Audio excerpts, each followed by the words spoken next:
आज हमारा टॉपिक है जीन एक्सप्रेशन।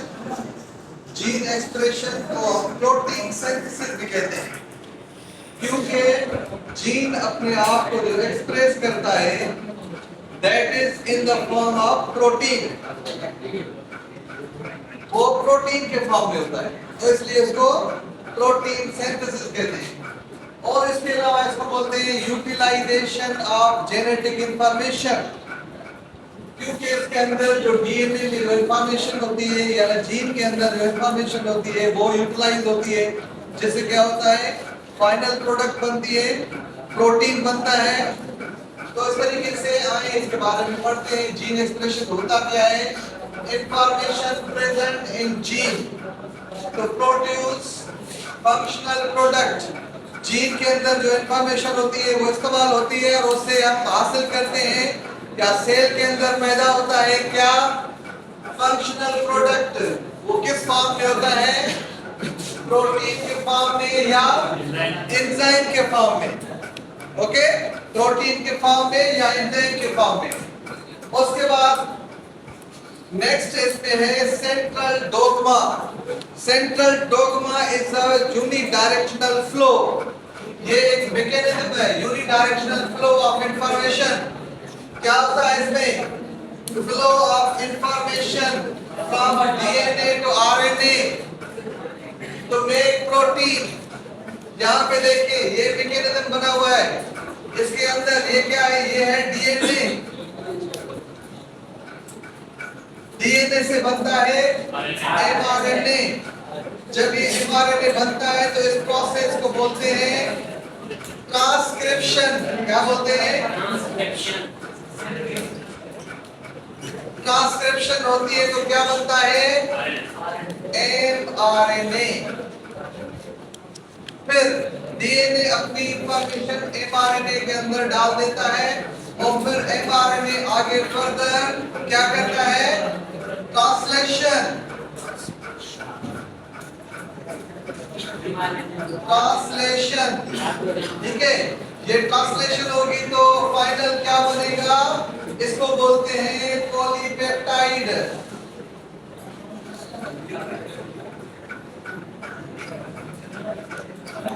ठीक है, पॉलीपेप्टाइड जो है वो फिनिशिंग प्रोडक्ट जब होगी उसकी तो फिर वो एंजाइम बनेगा या प्रोटीन बनेगा। तो ये इसको बोलते हैं क्या? Central dogma, unidirectional flow. इसको बोलते हैं क्या? यूनिडायरेक्शनल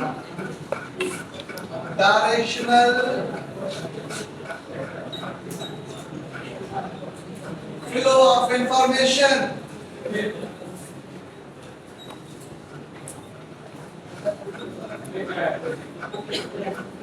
ये सारा इसका ओवरव्यू होगा। उसके बाद अब इसको थोड़ा डिटेल में पढ़ते हैं कि gene expression consist on 2 steps. Number 1 is transcription. Transcription क्या होता है? उसमें DNA copied information to its complementary mRNA. DNA अपनी इंफॉर्मेशन एमआरएनए को दे देता है, क्योंकि डीएनए कहाँ पे मौजूद होता है? न्यूक्लियस के अंदर। न्यूक्लियस को हम बोलते हैं कंट्रोलिंग यूनिट, इसलिए बोलते हैं कि वो कंट्रोल करता है सेल के फंक्शंस को, जबकि majority of the functions of the cell are performed in cytoplasm. Cytoplasm cell का बड़ा हिस्सा है, उसके अंदर सारे प्रोसेस होते हैं। प्रोटीन सिंथेसिस वहां पे होता है। उसके अंदर क्या कहते हैं? रेस्पिरेशन जो है, glycolysis, Krebs cycle, oxidation, metabolism जो भी होते हैं, मुख्तलिफ सारे काम कहाँ पे होते हैं? साइटोप्लाज्म में। साइटोप्लाज्म को कहते हैं साइट ऑफ मेटाबॉलिक रिएक्शंस। तो जबकि जो कंट्रोलिंग यूनिट होता है वो कहाँ पे मौजूद होता है? न्यूक्लियस में। डीएनए खुद ये काम करने साइटोप्लाज्म में नहीं आता, पर क्या करता है? वो अपना एक मैसेज भेजता है। कौन से फॉर्म में? मैसेज वो भेजता है कॉम्प्लीमेंट्री एमआरएनए की सूरत में। यहाँ पे क्या होगा? यहाँ पे एमआरएनए बनेगा। डीएनए का ये जो एक स्ट्रैंड है, इसके कॉम्प्लीमेंट्री एक स्ट्रैंड बनता है। ये स्ट्रैंड, इस स्ट्रैंड को बोलते हैं क्या?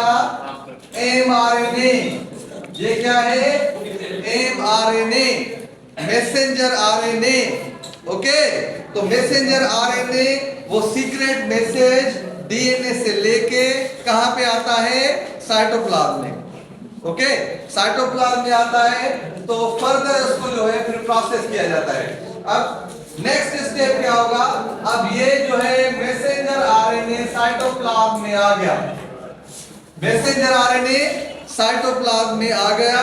उसके बाद क्या होगा? नेक्स्ट स्टेप है उसकी ट्रांसलेशन, कि भाई जो मैसेज डीएनए ने मैसेंजर आरएनए की सूरत में दिया है, अब उस मैसेज को क्या करना है? ट्रांसलेट करना है, क्योंकि डीएनए के अंदर जो इंफॉर्मेशन होती है वो सीक्रेट इंफॉर्मेशन होती है, वो in the form of codon होती है, in the form of genetic code होती है। तो वो इंफॉर्मेशन आगे चल के ट्रांसलेशन होगी। अब ट्रांसलेशन में क्या होगा? ये है एमआरएनए, एमआरएनए साइटोप्लाज्म में आएगा तो कौन से ऑर्गेनेल के ऊपर आके जो है वो बैठता है? किसके साथ? वो होता है रफ एंडोप्लाज्मिक रेटिकुलम, क्योंकि रफ एंडोप्लाज्मिक रेटिकुलम के ऊपर राइबोसोम होते हैं, उनके साथ राइबोसोम के साथ अटैच होते हैं। तो राइबोसोम के अंदर ये होता है, राइबोसोम के साथ राइबोसोमल आरएनए। ये क्या है? Ribosomal RNA, messenger RNA ribosomal RNA में आके फिक्स होगा। उसके बाद उसका क्या नाम है? उसका नाम है ट्रांसफर आरएनए। उसका क्या नाम है? Transfer RNA. ट्रांसफर आरएनए क्या करेगा? यहाँ पे ये सेल के अंदर अमीनो एसिड मौजूद है, ये अमीनो एसिड वो हैं जिन पे कोई नाम नहीं है, वो खाली हैं। आपने अमीनो एसिड के बारे में पढ़ा है ना, ये अमीनो एसिड होता है, यहाँ पे कार्बोक्सिलिक ग्रुप होता है, यहाँ पे क्या होता है? अमीनो ग्रुप होता है। अल्फा कार्बन पे यहाँ पे क्या ऐड होता है? आर रेडिकल, रेडिकल के साथ फिलहाल कुछ नहीं लगा हुआ। फिर अगर रेडिकल के साथ H लग जाए तो फिर ये क्या बन जाएगा? ग्लाइसिन, अमीनो एसिड का एक नाम आ जाएगा। इस तरीके से अभी ये अनआइडेंटिफाइड अमीनो एसिड है, इसमें कोई नाम नहीं है, अभी नाम लगना शुरू हो जाएंगे। ट्रांसफर आरएनए का काम क्या होगा? Transfer RNA play the role of policeman. क्या करेगा? इसको पकड़ेगा, इसको पकड़ेगा। यहाँ पे इस्तेमाल होती है एटीपी, ठीक है, एटीपी इस्तेमाल होगी। इसको पकड़ेगा, अरेस्ट करेगा, अरेस्ट करके इसको कहां पे लाएगा? यहाँ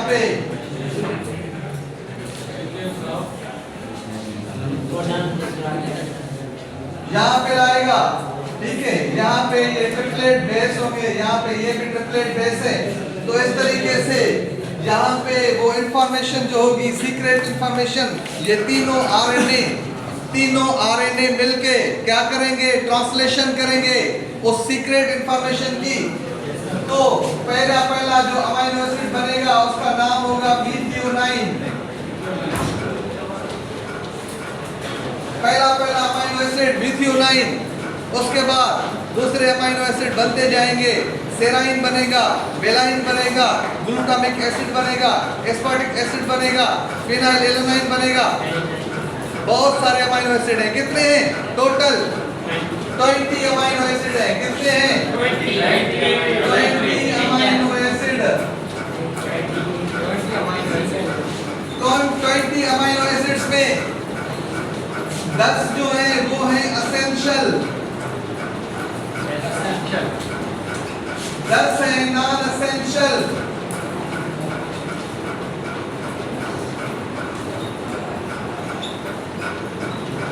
असेंशियल कौन से होते हैं? असेंशियल कौन से होते हैं? वो होते हैं जो हमारी बॉडी नहीं बनाती, हमें बाहर से डाइट से लेने पड़ते हैं, वो ज़रूरी होते हैं हमारी बॉडी के लिए। और नॉन असेंशियल वो होते हैं जो हमारी बॉडी बनाती है, ठीक है।